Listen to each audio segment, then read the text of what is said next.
something else this morning. I was listening to the post-fight press conference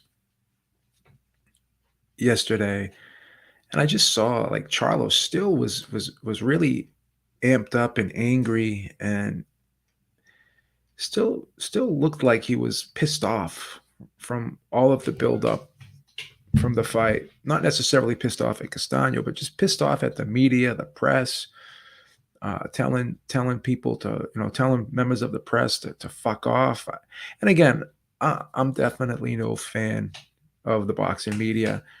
When that Australian reporter got up and asked him that question, oh, Tim Tszyu called you soft, blah blah blah blah blah. We all knew that Australian reporter was looking for a soundbite. He was looking to try to get under Jermell Charlo's skin. He wanted Jermell Charlo to respond, but I'm guessing he wasn't expecting Jermell Charlo to tell him to fuck off. But here's the thing, Andre Ward used to say this a lot of times when reporters would ask him like questions when they were trying to bait him into getting upset or bait him into trying to give them a headline. He would say, "Hey, listen, I know what you're trying to do. I'm not taking the bait." You know what I mean? Jermell Charlo, I believe he's like 31 years old now, so he's been around the game. He knows how this business works. He just won the undisputed title, and he doesn't really have to prove anything to anyone else. Like his actions speak louder than his words. He's one of only a small amount of people in the four belt era to have become undisputed, and I believe he's the only undisputed four belt era junior middleweight champion in the history of the sport. And this whole thing about pound for pound, I think it's getting out of hand. As I said, and I know many others have said this, pound for pound's a popularity contest, and everyone wants to talk about, oh, well, pound for pound is if everyone was the same size. Well, again, your skill is based upon your size. When you walk into a gym, your style is built around your physical dimensions. So as I said this several times, and I'm going to continue to say this, if a 5'8" middleweight walks into the ring, okay, walks into a gym. If a 5'8" middleweight walks into a gym, right, and he walks up to the trainer and says, "Hey, I want to work out. Can you give me some pointers? Can you help me out?" That 5'8" middleweight is not going to be trained in the same way that a Michael Nunn is going to be trained, or a Bernard Hopkins is going to be trained, because obviously Bernard Hopkins and Michael Nunn are tall and they're long, right? So your style is going to be based on your physical dimensions. If you're tall, you're going to fight tall generally. I mean, there are going to be some outliers. What about Paul Williams? What about Fondora? Okay, but the majority of fighters, they fight in a style based around their physical dimensions. Mike Tyson is not going to be able to box in the same type of style as a Larry Holmes or whatever. So I really think fighters shouldn't really care so much about this pound for pound list, because it's such, as has been said before, it's a mythical title. It means nothing. You're not going to be able to defend that. At least if you get the ring belt, right? Which is another title that is not an official title technically, but at least if you get the ring belt, they will you can defend that title according to their rules, right? And if you're the rules of the ring title is the number one fighter in a division fights the number two fighter in a division, and if the ring wants to make that for the ring title, then the ring champion will be named as a result of 1 and 2 fighting and the winner getting the ring title. That's fine. But this whole pound for pound thing, I mean, these guys can't fight each other, and people can say what they want. This isn't for heavyweights. Again, how are you gonna? It's just so subjective. It's like I said, it's always going to be a popularity contest. So to sit there and get mad at ESPN for not putting you on their pound for pound list, when it's really, really not that important in the grand scheme of things, in my opinion, to be honest. So I think Charlo can just sit back and say, "Hey, man, I told you so" to everybody who doubted him, and kind of laugh at these guys now. You just give it, you're just using a lot of wasted energy getting angry with these guys because all they're going to do is try to pick and poke at you and try to get under your skin, and you're taking the bait.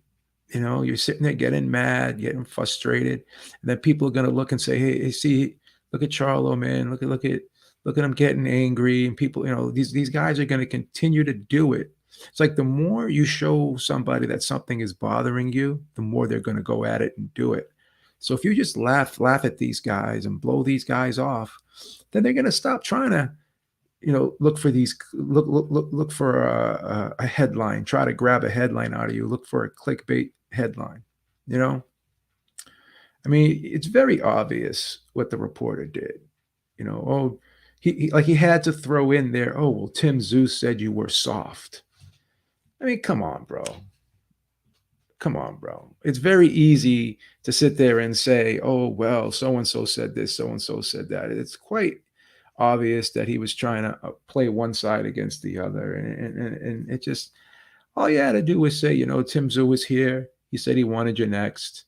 What are your thoughts on that? Would he be a good opponent for you? Is that a fight that you're looking at down the future?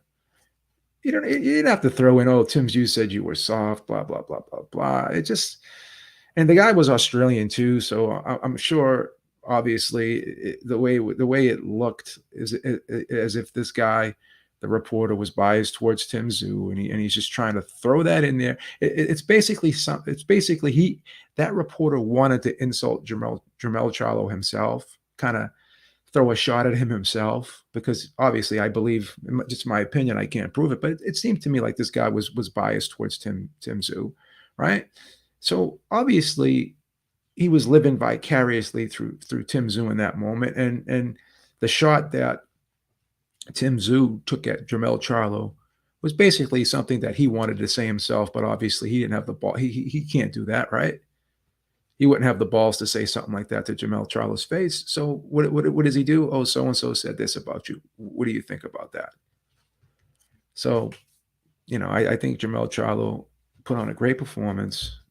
Um, Obviously, there's always going to be challenges out there, but at this point in time, he's proved all the critics wrong. And I actually picked against him last night.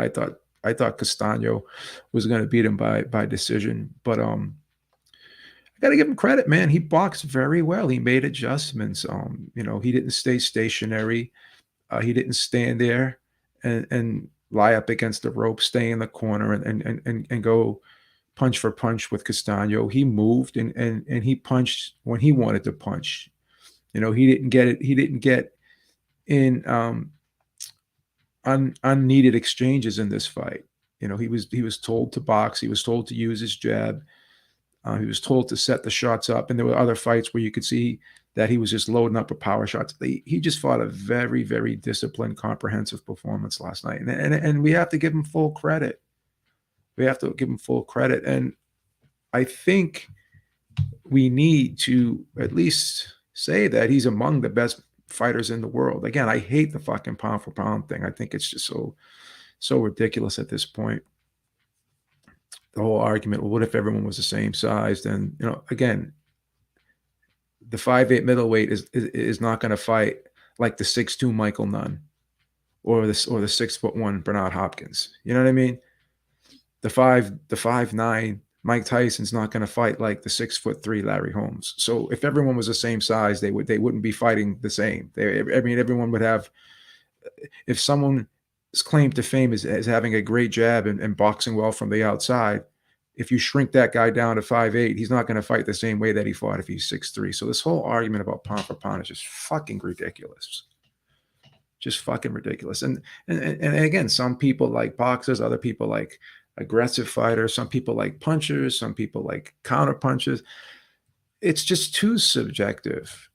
It's a great enough accomplishment just being the best in your division. And Jermell Charlo clearly proved yesterday that he was the best in his division. And one of the best fighters in the sport. He did something that no one's been able to do in the four belt era at junior middleweight, and he did something I believe he's the seventh man now to become undisputed in the four belt era, and the WBO I believe was recognized in 2004, right? So um, if you think about it, there's only been seven men in the four belt era, which is roughly about 18 years. So only seven men in 18 years have been able to become undisputed in the four belt era. That's a huge accomplishment. That's a huge accomplishment. And we'll see now if other fighters can do that or if other fighters would be willing to do that. We'll see now if Tyson Fury will fight for undisputed. We'll see now if Errol Spence and Terence Crawford will finally get it on and fight for undisputed. So it's crazy because if Tyson Fury does end up fighting the winner of Joshua Usyk, all right, so if Joshua Usyk fight in July, right, so you get August, September, October, November, December, it's not impossible for Fury to fight the winner of Joshua Usyk in December. And if Crawford and Spence can get it on in October or November, we could possibly have two more undisputed fights this year. And I think that would be awesome. I think that would be awesome. So the big question now is what's Jermell Charlo going to do next? I'm sure there's going to be a lot of discussion in the up and coming days, a couple weeks after this fight. I'm sure a lot of people are going to be asking that question: is he going to move up to 160? Because that's something that he hinted at, or will he fight Fondora or two? Because Fondora is ranked number one by the WBC, and Zoo's ranked number one by the WBO. I can see the WBC not enforcing that mandatory right away because the WBC is pretty good at not enforcing mandatories. I mean, they're not even putting a deadline on Tyson Fury, who said clearly and is adamant about he's retired and he's not coming back. They're saying they're not even going to put a deadline on whether or not he's going to vacate that title. They're not putting a deadline on that. So he could hold that belt hostage for as long as whatever. Who knows how long they're going to continue to take that stance, right? So he can hold on to that title for a long period of time, and before he's forced to make a decision on whether to vacate it or not. And we've seen Deontay Wilder, who was a WBC champion. I mean, he went almost 2 years without having to fight a mandatory. So unfortunately, Fondora can be left in the in the weeds here waiting, right? But the WBO is a little bit different. I'm curious to see if they will enforce that mandatory at some point, right? That's the bad thing sometimes about being undisputed is you're going to have to pay all the sanctioning fees, and you have to have all these mandatories pop up, and you can't make your own decision on who you want to fight a lot of times because of all these mandatories are going to be thrown your way.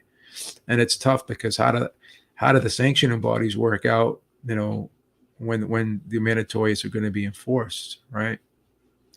So that's a problem right then and there, right? How do the sanctioning bodies work together and have realistic expectations of the fighter, right? So I don't know. I would love to see Charlo fight either Tim Tszyu or Fondora. I actually think Fondora would be a more difficult fight for Charlo than Tim Tszyu. I feel pretty confident that Charlo would beat Tim Tszyu. I think Tim Tszyu,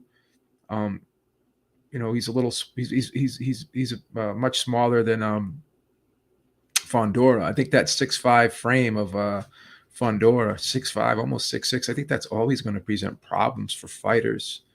I think Charlo will obviously be favored over both men. But I think the Tim Tszyu fight would be a easier fight for Charlo. And Tim Tszyu has fought on PBC before. So has Fondora. So those fights will definitely be easy to make. But I have a feeling that the next fight will probably be Tim Tszyu. And then after that, I can see Charlo moving up to 160. At some point, he is going to move up. The question is when. You know, the question is when is he going to move up? When would be the right time to move up? Doesn't seem to be having any problems making the weight. So it's quite plausible that he could stay at this weight for at least another year. But we'll see. We'll see. But yeah, I mean, I just think that you can't really take the press seriously, the media seriously. Excuse me. You can't really take the media and the press seriously in boxing because it's all about clickbait now. It's all about trying to get that headline. And, you know, why give them the ammunition that they need or they want to try to get clicks? At this point, you're undisputed. You got nothing to prove to these guys. You deserve all the respect in the world.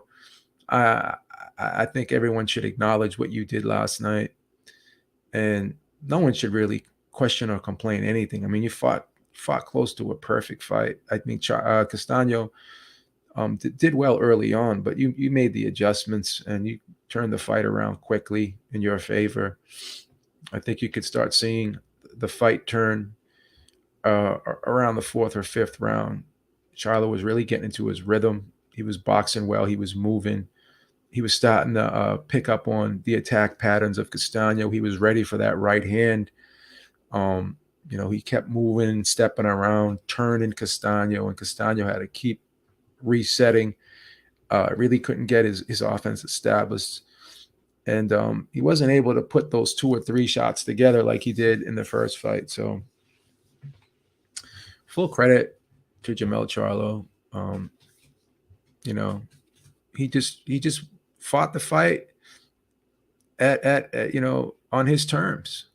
He fought the fight on his terms, and he was definitely the ring general in there. And he was the guy that made the adjustments. And Castano, I'm sure, did the best he could, but Charlo proved he could raise his game. He could win in any way he needed to win, whereas Castano pretty much was doing the same things he did in the first fight. And although it worked in the first fight, it wasn't going to work against this type of Jermell Charlo, who boxed entirely differently than he did in the first fight. And he told us that he was going to box entirely differently. And I questioned by him calling out for the knockout, by seeing how, angry he was, right? Maybe he used that anger for motivation. Maybe he turned that hostility, that resentment that he had inside him, that just feeling of being pissed off at the media, being pissed off at all of his critics and doubters. Maybe he took all that negative energy and turned it into a positive energy. Sort of like how Bernard Hopkins back in the day, he said, he needed the critics. The critics used to help him get up for fights. So sometimes, I guess, being doubted and being questioned sometimes can benefit a fighter. Do I have a pound for pound list? Absolutely not. Absolutely not. But if someone was to ask me who I think Fury is the best fighter in the world right now. But I think in terms of accomplishments and skill set, I think I would say, if you put a gun to my head and you force me to say who's the best fighter in the world based off of that criteria, I would say Usyk. I mean, the guy is undisputed at cruiserweight, moved up to heavyweight, and is pretty near damn close to unifying that division as well. So I would say Usyk is the best fighter in the world based off of skill and accomplishments. But again, it's totally fucking subjective. It's not like Usyk and Crawford can fight it out, and decide who's better. So it's like it's a stupid thing. Oh, what if Crawford was 6'3" and like again, we don't know. Would he still be as fast? We don't know. We don't know. But Crawford, I would say, if I'm being honest, in my opinion, in terms of overall skill set, I think Crawford is the most versatile fighter on that list, meaning he could fight in a numerous amount of ways. I'm not saying Usyk isn't versatile, but I think the one edge that I give Crawford over Usyk is Crawford could fight pretty effectively on the inside, and Crawford's a switch hitter. Crawford could box as well as punch. Usyk is a solid puncher, but I think at heavyweight, I don't think he's going to be that knockout guy.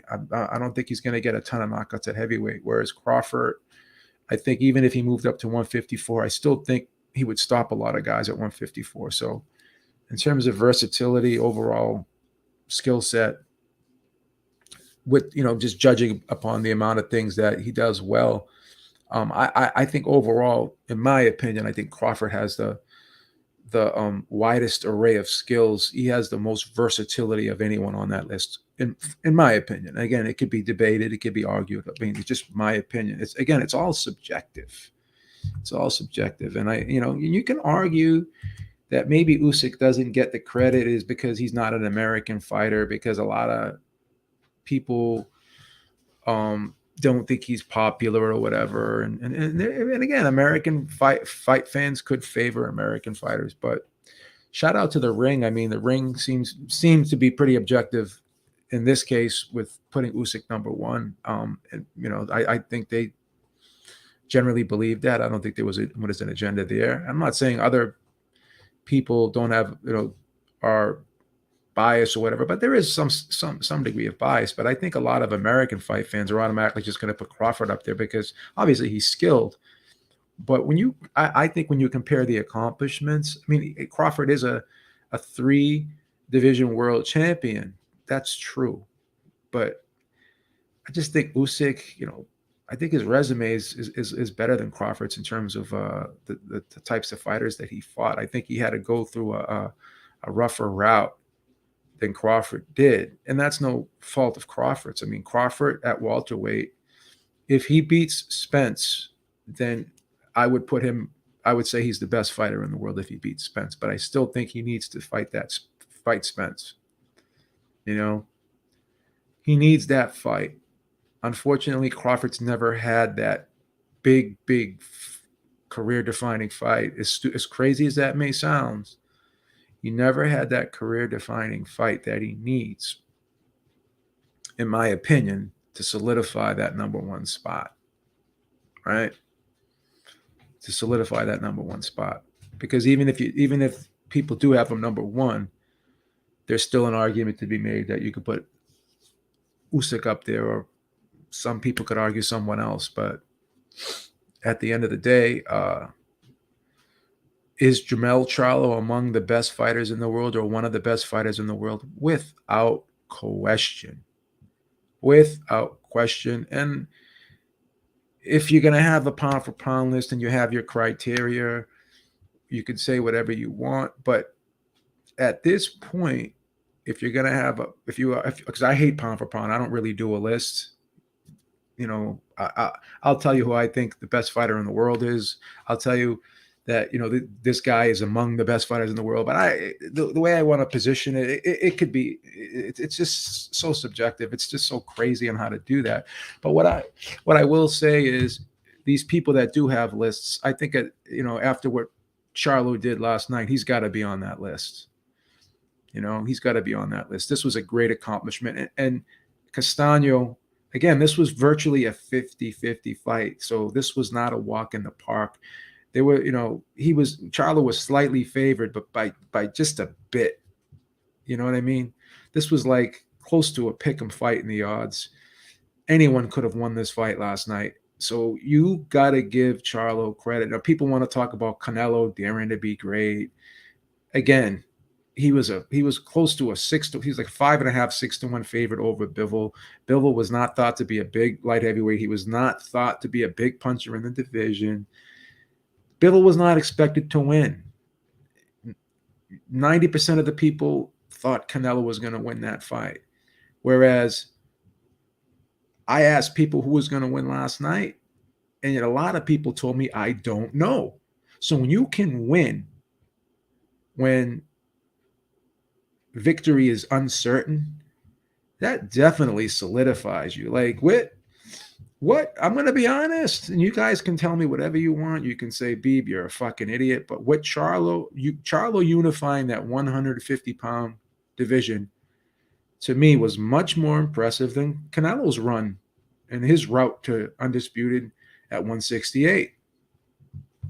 You know, now if Canelo beat David Benavidez, if Canelo beat Benavidez, then I would have given him more credit for unifying or becoming undisputed at 168. But Charlo beat a guy who we weren't sure, or at least I wasn't sure, and at least I didn't even think I picked against Charlo last night.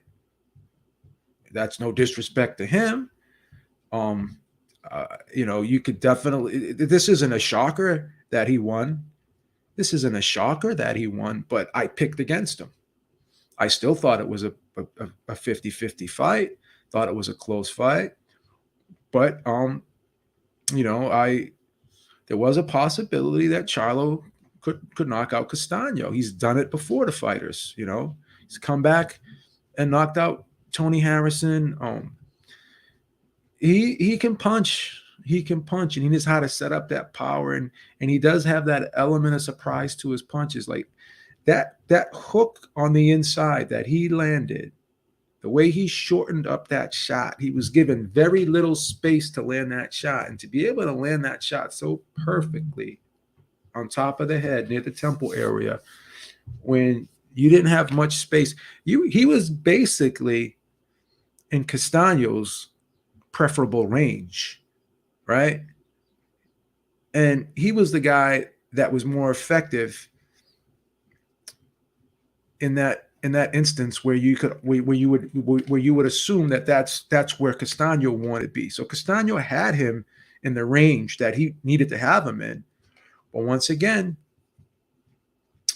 Charlo was able to time that right hand, right? Block the right hand, and after blocking the right hand, basically countered right off the block, catch and shoot counter. It was beautiful catch and shoot counter, and he squeezed off that left hook. And I'm sure Castano didn't even imagine he could get hit. He could have gotten hit with that punch because he was so deep in the pocket.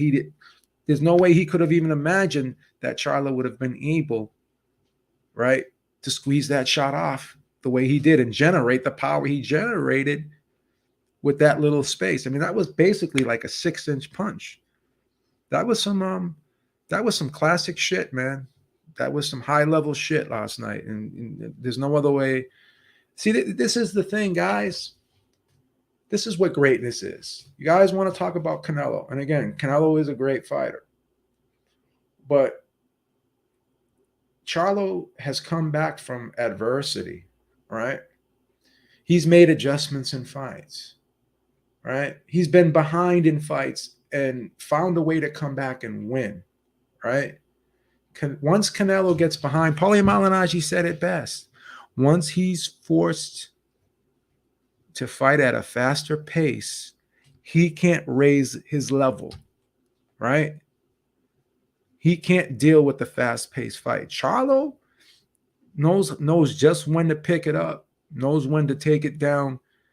He can control the fight and make the fight on his terms. Canelo, once the fight is not on Canelo's terms, he can't sway the pendulum back to his favor. He can't turn a fight once he's fighting a style that he's uncomfortable with. He's never adapted in a fight. Never adapted in a fight. Charlo has. So what Charlo did, in my opinion, thank you, Ronald Finkley, for joining. It's beautiful. I appreciate that. What Charlo did last night at 154 to me, and I'm just going to say this, and it's going to sound controversial, to me, more impressive than anything Canelo's done in his whole career. I'll say it. I said it. I'll say it. I said it. So if you guys want to take shots, you want to come at me, you can say whatever you want, but that's just that's just what I feel, if I'm being honest.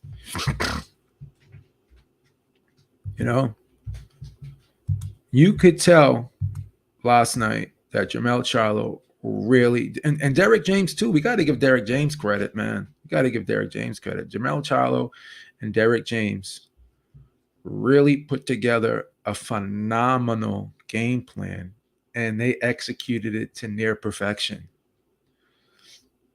Near perfection. Right? The way he was catching the shot, Castano was coming in, right? And he was throwing that right hand, trying to loop it over the top. And Charlo was like, boom, boom, trying to throw that right hand over the top, right? And Charlo was like, boom, boom, catch it, wow. You know, he had such a small space to land that left hook counter, and he squeezed it off, man. That's, again, say what you want, B. You know, you're getting a little, you know, you're being a little hyperbolic. No, that was a.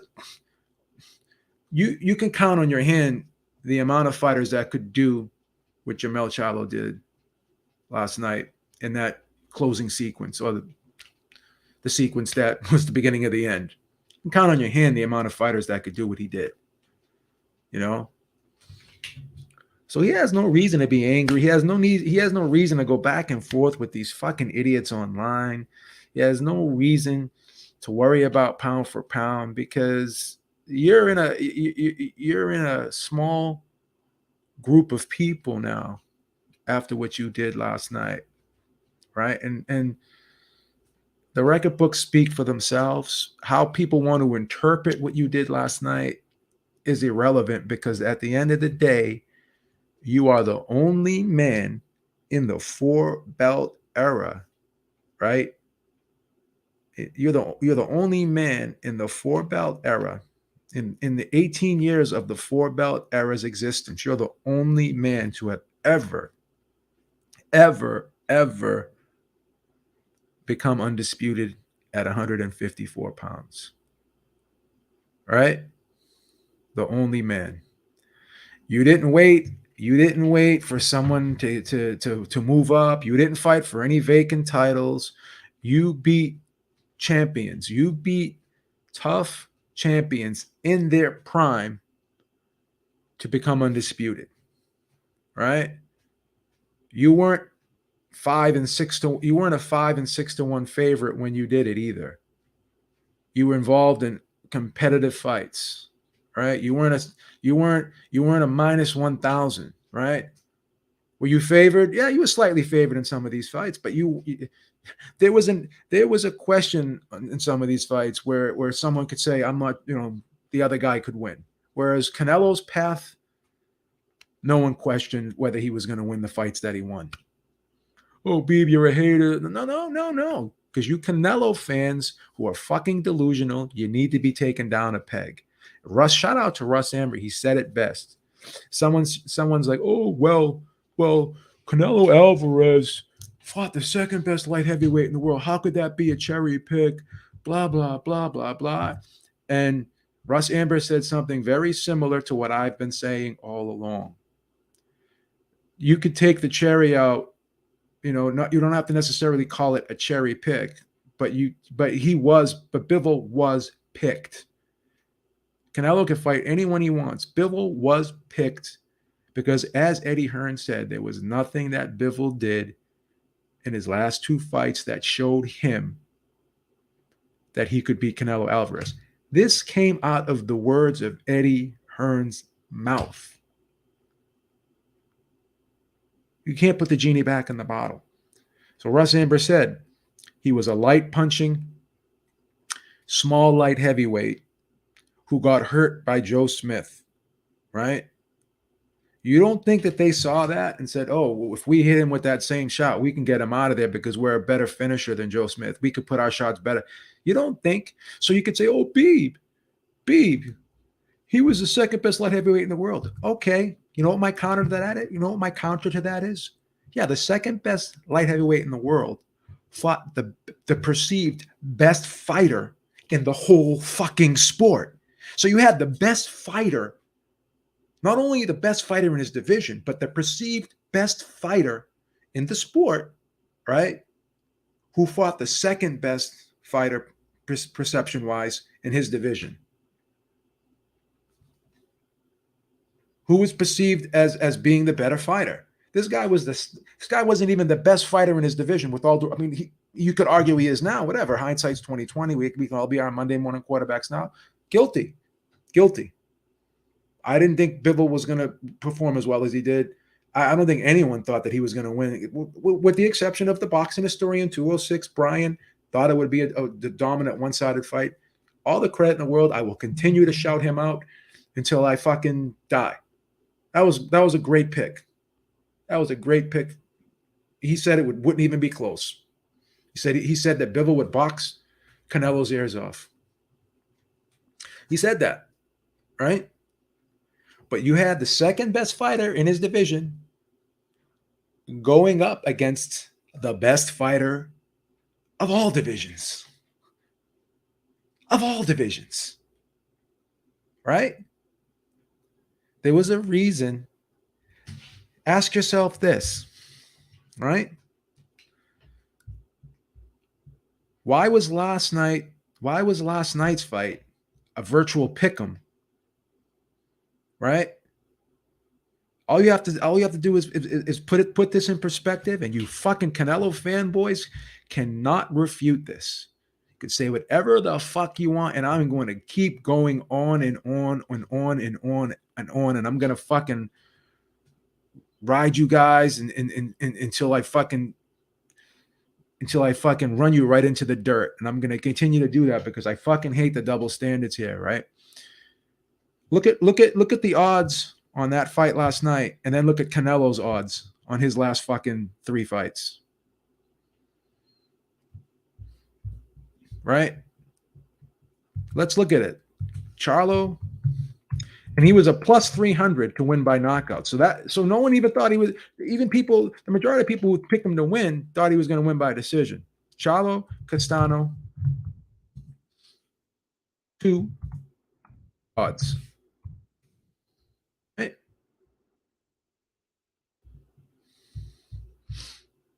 All you got to do is look at the odds.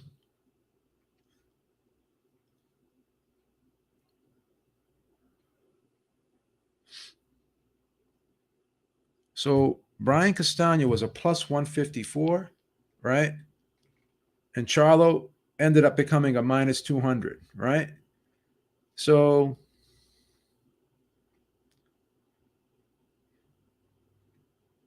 basically a little more than a 1.5 to 1 favorite, right? Because if you bet Castano, you get your money back plus 50. So that was pretty damn near close to a pick 'em fight as you can get, right? Castano had basically a 45%, a little more than probably like a 47% chance, 48% chance of victory last night. Bivol's chances basically were essentially 20%. So just ask yourself that, right? Just ask yourself that. This was a pick'em fight. Canelo's fight wasn't a pick'em fight. So when you win, when there's a great chance you could lose, to me, that's what greatness is. Tyson Fury, 4-1 against Vladimir Klitschko. He upset the odds. Right?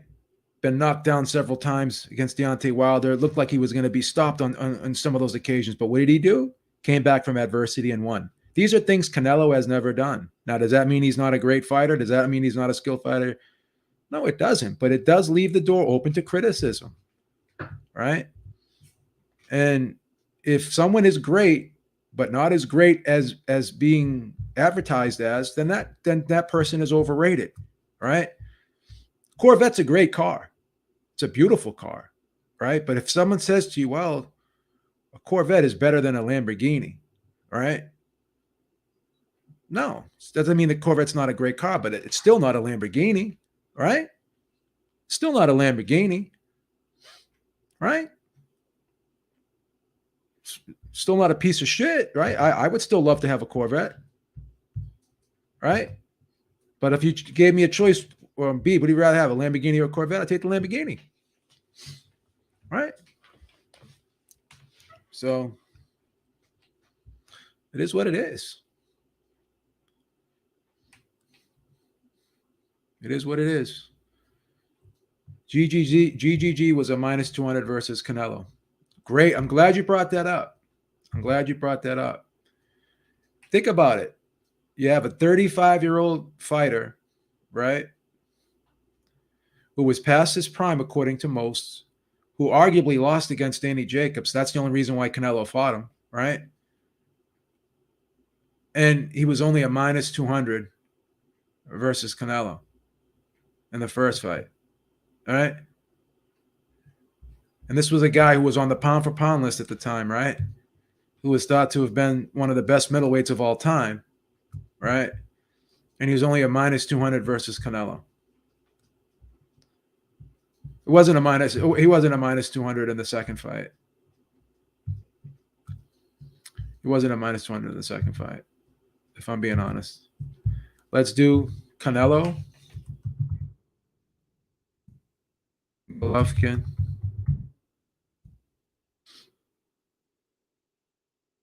two odds. Golovkin was a minus 155, and Alvarez was a plus 125. So once again, that was virtually a pick'em fight, right? That was virtually a pick'em fight. So anyone could have won that fight. And again, that to me, I thought Canelo lost both fights. So once again, you know, it is what it is.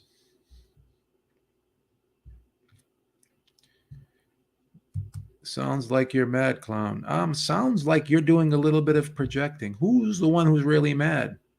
Am I hurting your feelings because I'm criticizing your favorite fighter? Who's really mad? Who's really mad? I'll drop a link in the chat. We can debate. We can debate on whose run was tougher whose route to Undisputed was tougher, Canelo Alvarez's or Jermell Charlo's. Why don't we put that question? Why don't we put that question in the chat? Who had a tougher run at Undisputed?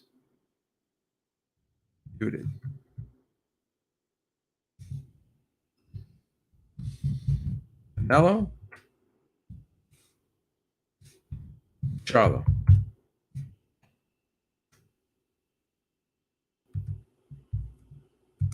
Let's see what everyone says.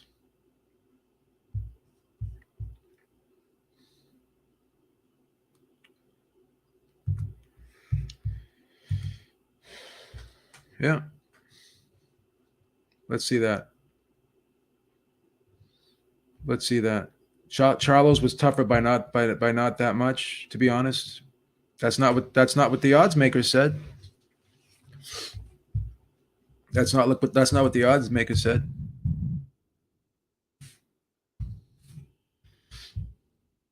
You guys can say that now if you want, but it's highly disputed that Canelo's was tougher because all you have to do is look at the odds.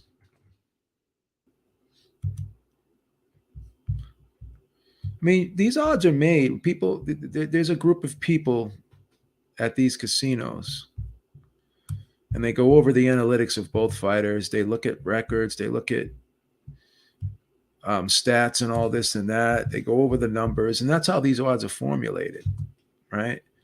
So you have to ask yourself this: would Caleb Smith have even gotten? They really convinced the boxing public that a guy that was beaten by Floyd and had multiple gift decisions awarded to him was unbeatable. If he wasn't Mexican ginger, no one would care. Thank you so much for the super chat, brother. I appreciate that. Yeah, I mean, again, there's a lot of asterisks next to Canelo's, and next to a lot of victories in Canelo's career. A lot of catch weights.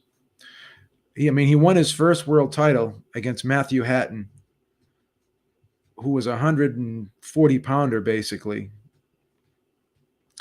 and he won that fight. It was a vacant title, catch weight at 150. I mean, you have to ask yourself why. Did Jermell Charlo ever fight a fighter on those terms? No. Odds are based on people's perception, and people don't know. Well, again, that's not true. That's partly true. They go over the analytics. They go over statistics. They go over victories. They look at the last performances. They look at the numbers. They look at who throws what, percentages landed. It's much more complex than that. You're totally oversimplifying the process. I don't think you really know what goes into it. I think you're a little bit confused on that, with all due respect. So let's take a look at all these odds. So let's take a look at this.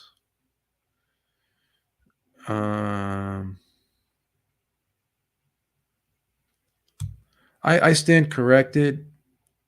The WBC title that Charlo won was against John Jackson. He did win the vacant WBC World Council title, right? So I stand corrected there.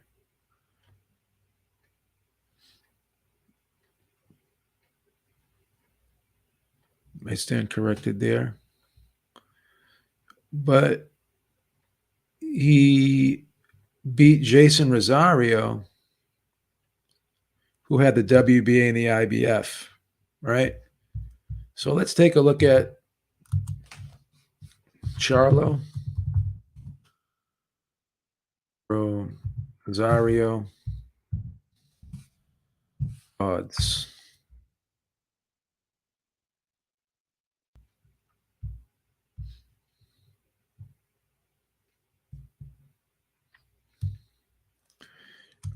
So in that one, Charlo was a pretty big favorite in that one.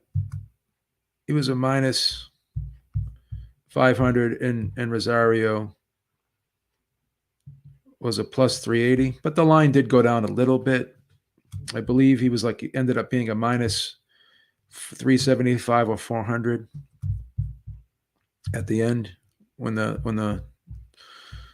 fight week came around. So, but if you look at Canelo was a minus. We'll look at Canelo. We'll look at his last fights, right? We'll take a look at the odds of his last fights. Against Callum Smith, Canelo was a minus 700. Against Saunders, he was a minus 650. Against Plant, he was a minus 1,000. And against Canelo, he was a minus 550, right? So, it is what it is. So let's look at the odds for this Charlo-John Jackson fight.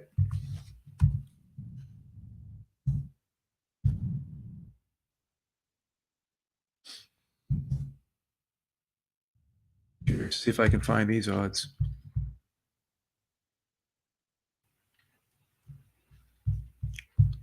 Let's take a look at these odds.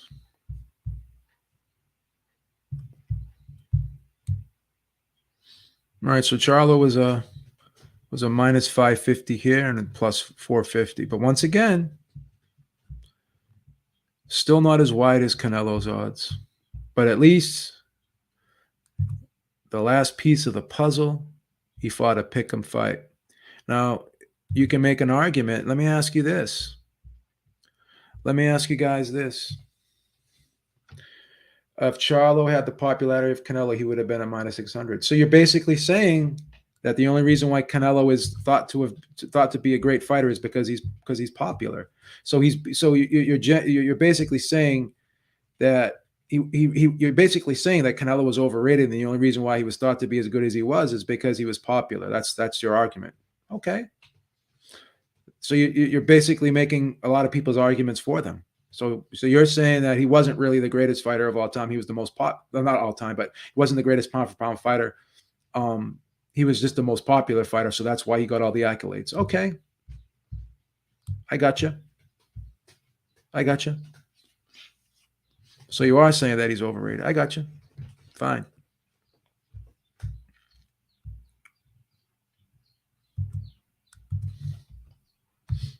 Fair enough. Well taken.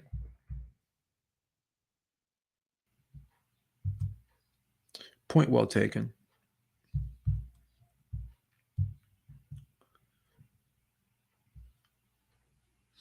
Point well taken. Fair enough. But again, again, I still think what Charlo did was more impressive than what Canelo did. Because Charlo was a minus 500 in two of those fights, but he was never a minus 1,000. He was never a minus 700. He was never a minus, 800, And at least in the last fight to complete the puzzle, he did it over a guy where many people thought it was just a pick'em fight, right? So it is what it is, guys. It is what it is, guys. Jermell is going to 168. You think he goes undisputed? Depends. I mean, can he beat Canelo? I would pick Canelo to beat Jermell, but I think Canelo would have a very tough fight against David Benavidez. I think at this point, I may edge David Benavidez because I think David Benavidez is only going to get better. I think David Benavidez is only going to get better, if I'm being honest. If I'm being honest, I think David Benavidez is only going to get better, in my opinion. Just the way I see it. But it is what it is, guys. It is what it is. Let's take a look at the poll and see what we came up with. So yeah, Charlo did win one vacant title at 154. We'll give him credit for that. We'll have to be honest about that. Yeah, he was a minus 500 in two of the fights, right? Minus 400, minus 500 in two of the fights. But again, Canelo was a minus 700 and a minus 1,000, and was never involved in a 50-50 fight like Jermell was. So yeah, I mean, I still would have to say that his run. Still would have to say that his run is more impressive than Canelo's undisputed run, if I'm being honest.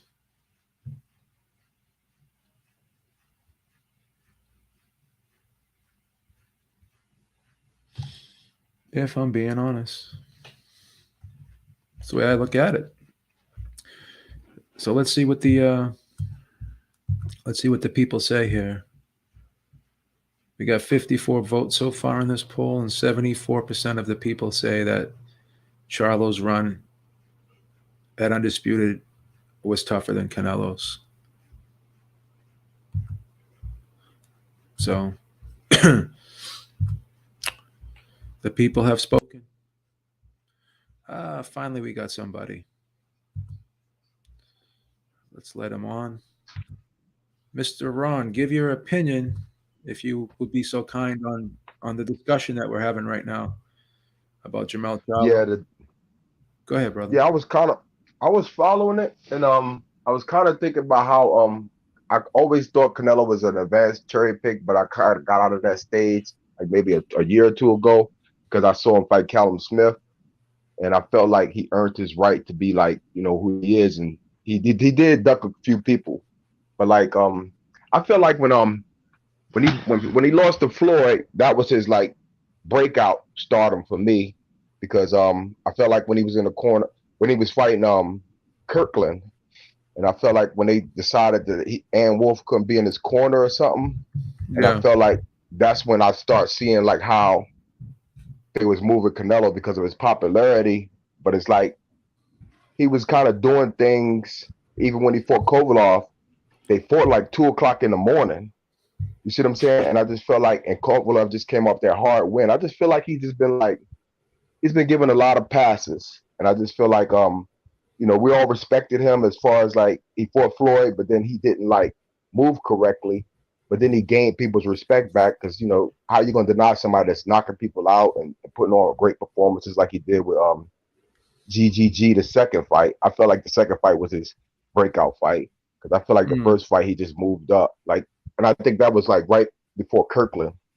You see what I'm saying? Like, so I just feel like Jermell Charlo's situation right now, his reign to being undisputed was televised. We watched every fight he fought at that division, and it was really like the Cinderella division because I even made videos back then when Jermell Charlo fought Rosario. You know what I mean? Like that's how exciting he was. I mean, the guy lost a fight with Harrison in a good first fight. I've noticed that everybody around the world in the comment section was really like feeling that first fight. A lot of people didn't understand like if it was 7-5 or if Harrison beat him. But the second fight, you could tell just how good Harrison was, how Jermell Charlo just always seemed to live up to the challenge. He always put all his tools in his box, and if he got up for a fight, he really got up for a fight. That man is legendary. You see what I'm saying? But let me ask you this, Ron. We look back at these fights with Charlo, and when he fought Rosario, and even this fight, like we always said, wow, this is a tough fight. That we could see the other guy win it. But when Canelo had fought at this 168 run, Callum Smith, I don't want to nitpick here, but Callum Smith was really struggling to make 168. He was complaining about it, right? They were even thinking about putting a rehydration clause in the contract just to try to give themselves more leverage, right? That's number one. Number two, he was coming off a fight with John Ryder, which a lot of people thought he lost. I scored that fight 8-4 to John Ryder. So what I'm saying is there's always like something, like even with the Kovalev fight. Kovalev just come off the tough fight with Anthony Yard, almost got stopped in that fight. They gave him 2 months to get ready. There's always some type of situation, some cloud surrounding the fight with Canelo. Whereas when Charlo was fighting Rosario, even if you picked him to win, you're like, damn, this guy Rosario got 2 belts. He's coming off a great victory himself. This could be a tough fight for Charlo. There was a little bit of question on whether or not Rosario could win the fight. Like people were saying that he has a shot here. Where these other guys that Canelo had fought at 160, with all due respect, they were no hopers. And one thing that really irritates me, and I think Floyd Mayweather does not get enough credit for his win over Canelo Alvarez. And I'm gonna give you a nice example of double standard here, right? So Floyd Mayweather was 36 years old, definitely past his best, right? He was fighting a guy who was 23 years old, who outweighed him for all intensive purposes, at least by 15 to 17 pounds the night of the fight, right?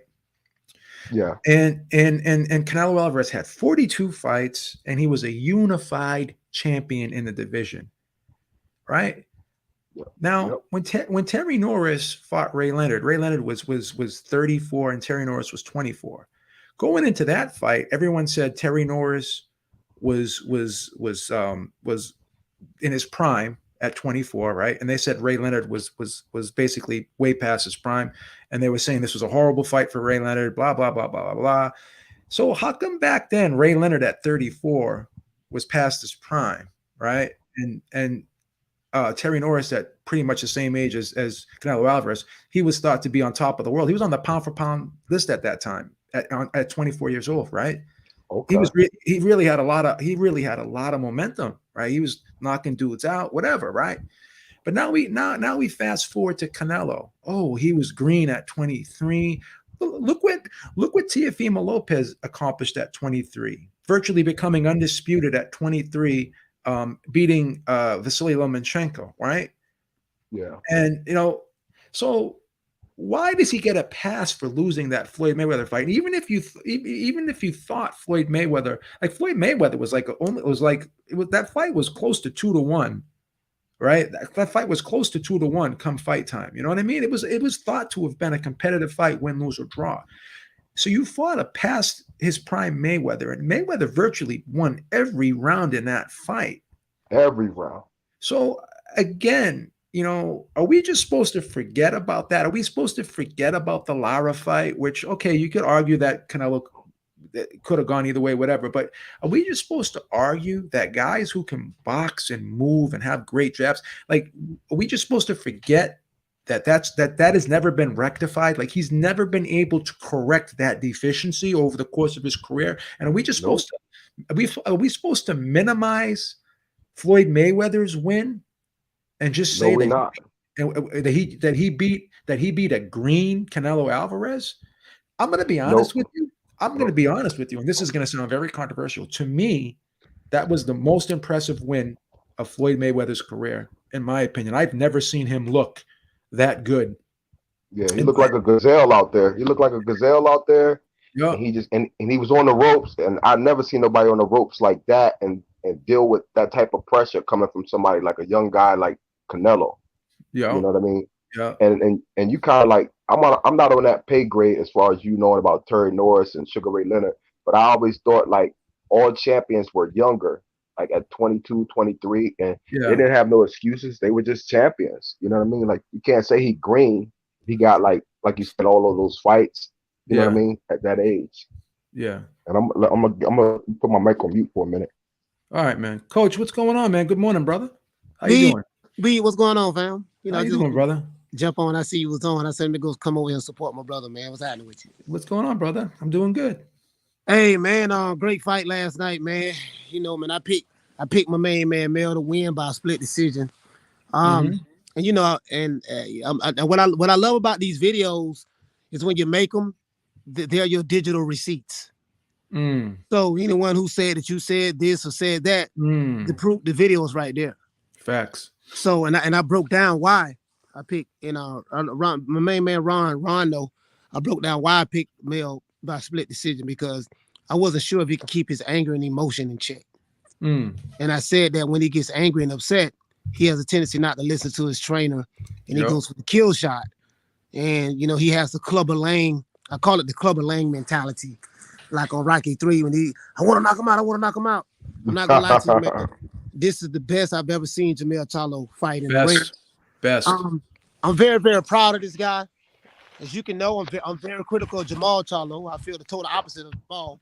But this ain't about Jamal. Jermell Charlo has made history. He's the 7th person to become undisputed in the 4-belt era. There's no Teofimo Lopez on there, so I don't want to hear no Tio did it. I don't want to hear no Cambosos. No, their name's not on there. There's 7. You see what I'm saying? He's the 7th. He did that. And he beat Brian Castano into submission last night. Brian Castano didn't make any adjustments. That high guard coming forward without throwing the jab as the fight went on, that shit don't work. It looked like he had the Canelo Alvarez game plan from the high guard standpoint. The only difference is Canelo was able to go to the body and throw thunderous, throw some body shots. Some of them got caught with elbows and stuff. But Jermell was so quick last night, 1-2 down the pipe. I called the check left hook. I said that check left hook gonna be there. It was there. I said if Jermell can keep his distance and catch him, and check left hook is a counterpunch. He caught him in sometimes, and it was the check left hook. It was a check left hook that was catching him pretty much the whole night. Perfect punch. I knew Castano was in trouble when he had Jermell Charlo on the ropes. He was in the corner, and he was hesitant to come in. I said he hesitant to come in. I said because he know there's some hot heat waiting on him, and he Yeah, I understood. know. Mel Yeah, was he knew. Exactly. Mel was setting some trap. Mel set some traps for him, and he felt this power, and he went throw the jab to come in there. And I'm like, dude, you have to work your way on the inside with the jab. And when he stopped throwing that jab, a couple times he threw the jab lazy. I say, man, if he throw that left jab lazy again, Mel is going to catch him over the top with the right hand. You counter with the right hand. Same thing that Cambosos did with Teofimo Lopez. Teofimo threw a lazy jab in that first round, and Cambosos countered him with an overhand right and dropped him. And so he was aware of that. And he just outthought this guy, outboxed this guy. I'm gonna put some respect on Jermell Charlo's name. Now, I know that he's angry. Jermell Charlo, and that's what I kind of love about him. He is an emotional guy. He's angry because he feels like that he doesn't get the respect that he deserves.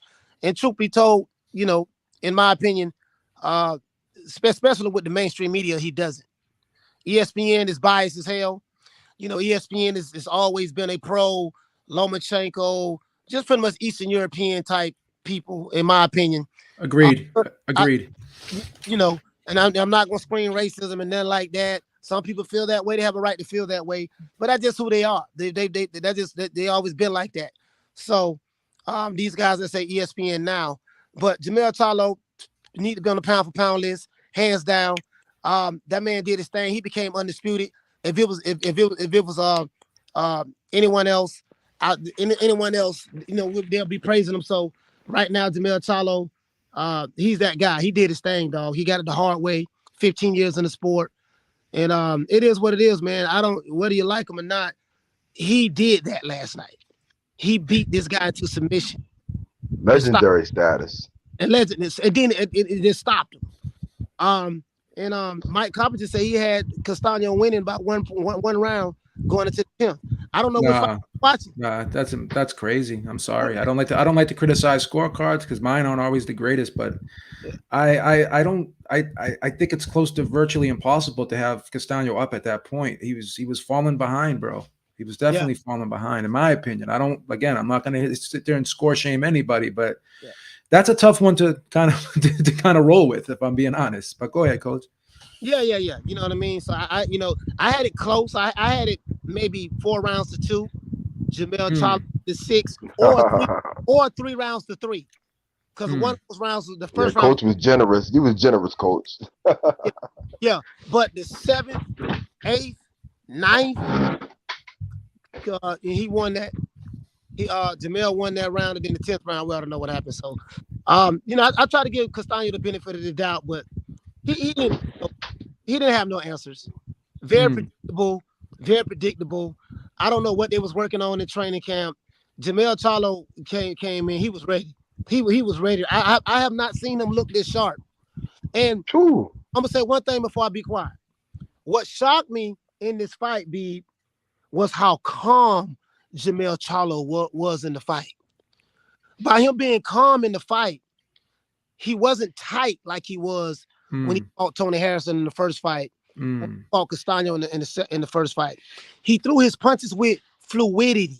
Okay, so I talked about that. I said he threw his punches with fluidity. When you're angry and you try to go for the kill shot, you have a tendency to tense up in fights and you telegraph your punches, like Clubber Lane. And he relaxed in the ring and he threw his punches with fluidity and he moved beautifully. And bro, it was just like, man, I'm not gonna lie, I loved it, man. I loved it. And the chip on his shoulder, him being angry. What I will say about that, B, I feel like by him doing that, he's not able to enjoy his moment. That's what I'm saying, Coach. Because he got so much anger in his heart. Because he looks at all of the videos, he sees the criticism, he sees the press clippings, and he has a chip on, and that's what makes him. But that's what makes him who he is. I would just rather see him do what I do, smoke some good green, calm down, and understand this is what it is, dog. They're gonna hate you. There's nothing that you can do that's gonna make them like you. And once you understand that, there's nothing that you're gonna do that's gonna make your critics like you. Enjoy being the bad guy. I'm about to say that. Embrace it. Embrace it. Make it work for Embrace you. that, Mr. T. Embrace that, Mr. T. Make it Yeah, You work know for what I you. mean? Make it just work for you. enjoy being the bad guy, because every time you win, just know that these people are biting their lips. They're mad. They're upset, but they can't take nothing away from you because your accomplishments are what it is. This dude in the history books. So that's all I got to say, B. I got you. Can I just say one more thing? One more thing real quick. Yeah, go ahead. Now, then I'm going to read this super chat after you finish. Go ahead, brother. I felt like he wasn't down on the cards because of like his trajectory of his stab jab and his body work, man. His body work in those middle rounds was phenomenal, man. He just like he put on the show, man. He was hitting on all cylinders. Jermell Charlo, he took everything that he did in that division from all of those fights that he had and his experience, and he just focused on what he wanted to accomplish. I felt, man, that guy was amazing last night. Yeah, I'm gonna leave it at that.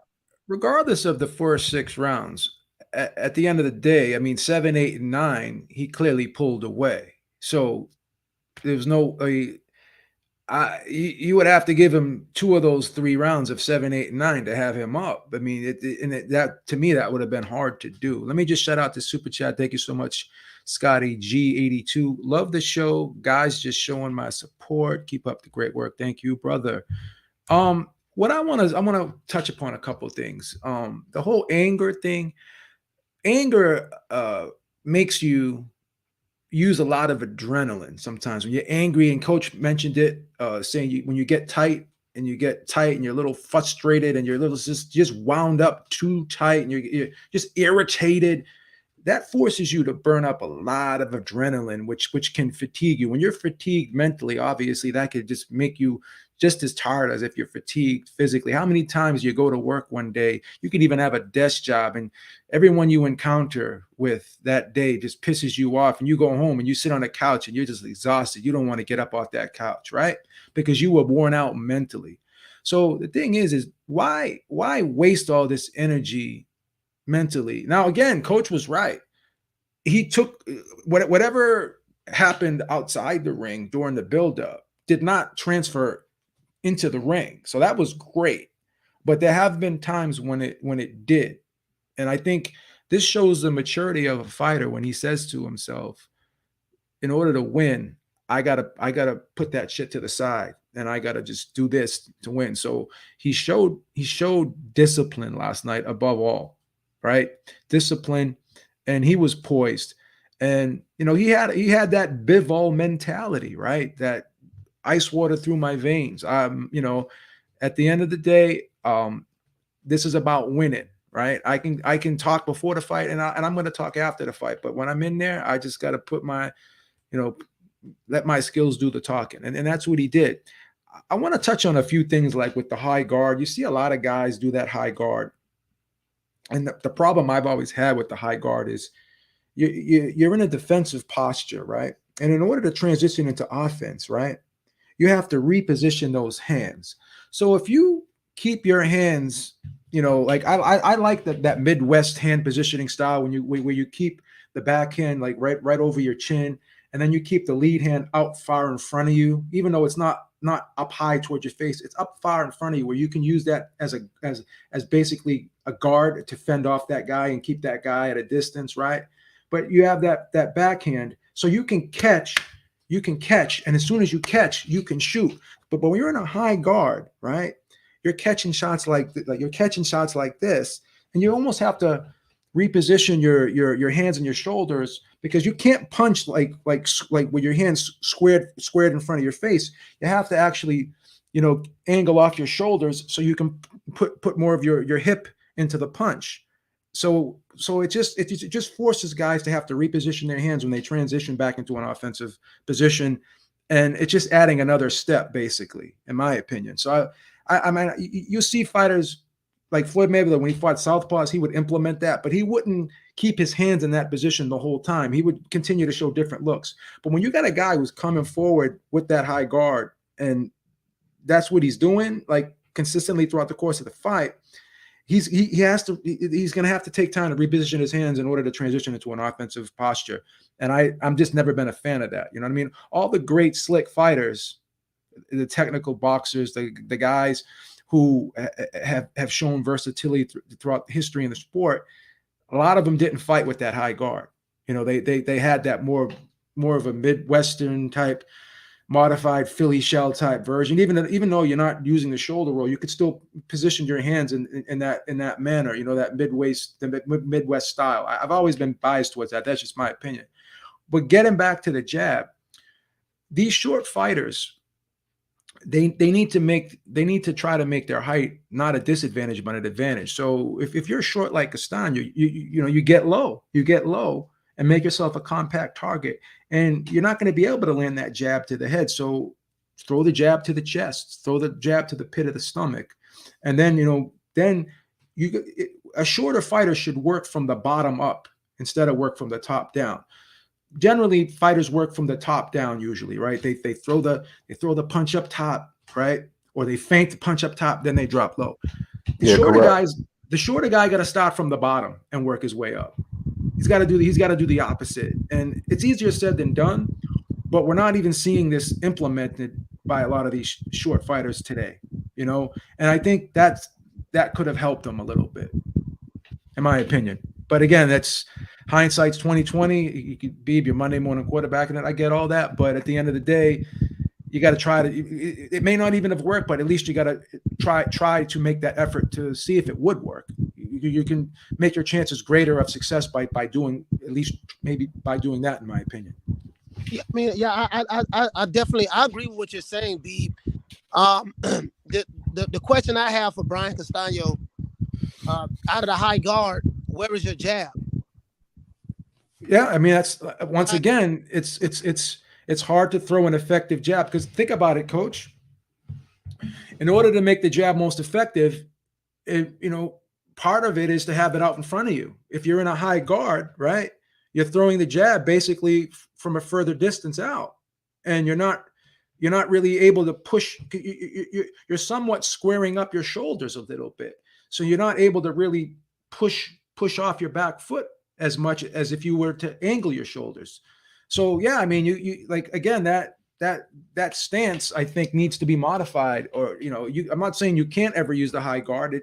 I'm sure it'll be good to give the guy a different look.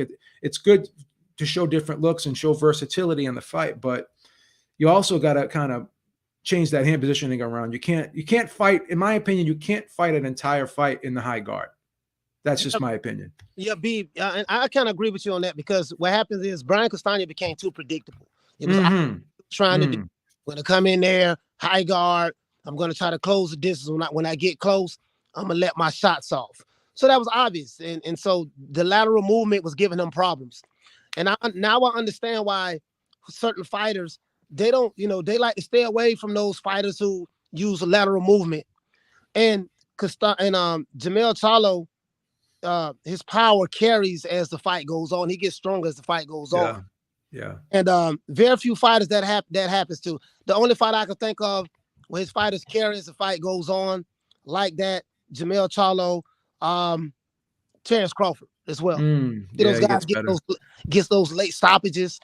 Don't forget about Virgil Ortiz. Virgil Ortiz, I think his lateral movement is excellent too. Yeah, I didn't even think about him, to be honest with you. But yeah. Yep.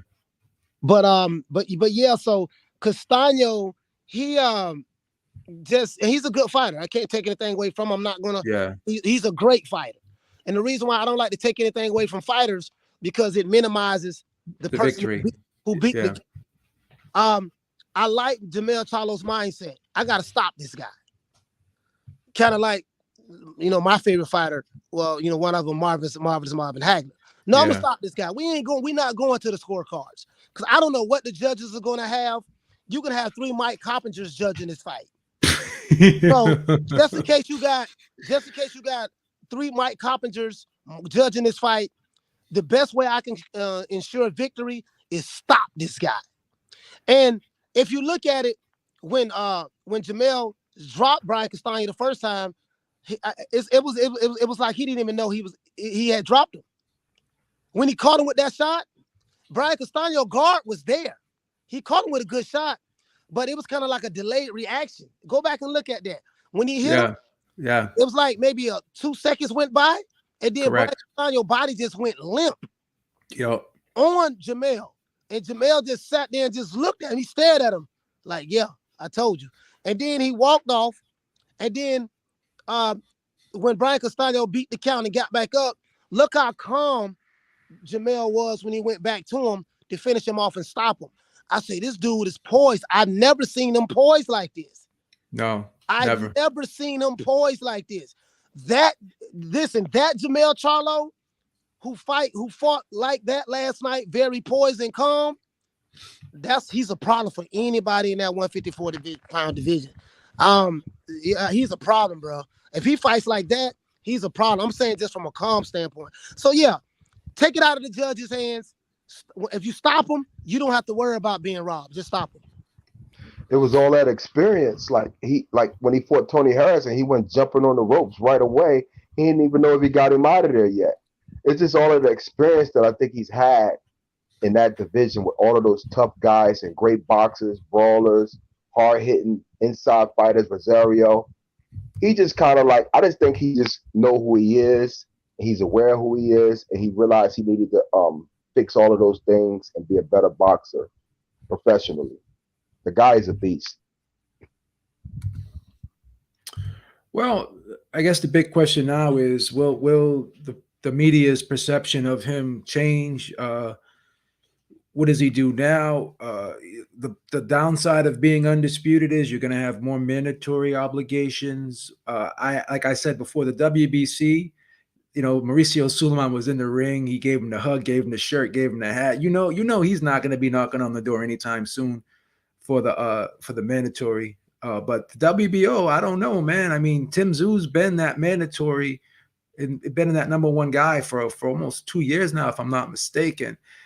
I'm curious to see what the WBO is going to do, and I'm curious to see if all these belts stay intact or if he ends up vacating one of them. Because again, once you become undisputed, then all of a sudden, that's a great feat in itself. So you did the work, and now you have to go back and you're going to be told who you fight next. At that point, I'm sure he's saying to himself, I've earned the right to at least pick my next fight or whatever. Give me a voluntary the next fight. But yeah, I'm just really curious to see who he fights next. I'm even curious to see if he moves up to 160, because he even floated that idea around yesterday at the press conference. What do you think he's going to do next, Coach? He should move up to 160. There's really nothing else to prove at 54. I mean, he could probably stay there and defend his title against Tim Tszú and maybe even fight a Fundora. I would love to see those fights. Yeah. I would love to see those fights. I'd like to see him fight GGG. When he beat Rosario, that's the first thing I thought about. Wow. Him fighting GGG. And I think GGG would take that fight. I really do. Yeah, Triple G. Yeah, I don't know, man. I don't know what the Triple G is waiting on Canelo, so I'm not even. I don't think we'll ever see that fight. Triple G fight. He's not going to fight Jermell, but Jermell, he's in the driver's seat. Yeah, as well he should be, man. Yeah, he should be. He's in the position that Canelo is in. He's his own boss. He does what he wants to do. He has all the belts. He's like Thanos. Now, of course, he's not Canelo. Canelo is the face of boxing in North America. He's not that, but yeah, he has all of the belts. To answer your question about the media, will they treat him differently? No, they don't like the guy. Yeah, and it's something that I learned a long time ago from my mom, Beeb, and it's stuck in my head to this day. She told me, son, when somebody doesn't like you, there's nothing that you can do to make them like you. That's true. They don't like the guy. Period. They hate this guy with a passion. And some of them are probably mad as hell right now that he's undisputed. They're mad as hell that he's undisputed. But guess what? It is what low key. If I was Jermell Charlo, embrace the bad guy role. I am the villain. I am the villain. It is what it is. And embrace it. And just embrace it, bro. Just embrace it, man. It is what it is, man. I wouldn't worry about, man. I don't like what they report about me. Who cares? They eating crow right now. You went in there, you went in there, you stopped this dude. So now it's going to be, all right, we want to see you fight Fundora. Now we want to see. So this is what it's going to be. There's nothing that Jermell is going to do to be able to make these guys happy. So don't worry about it. You Undisputed. You in the history books. You, Bernard Hopkins, Jermaine Taylor, Josh Taylor, Usyk, Terrence Crawford, Canelo, and you're on there now. There's nothing no one can do about that. Period.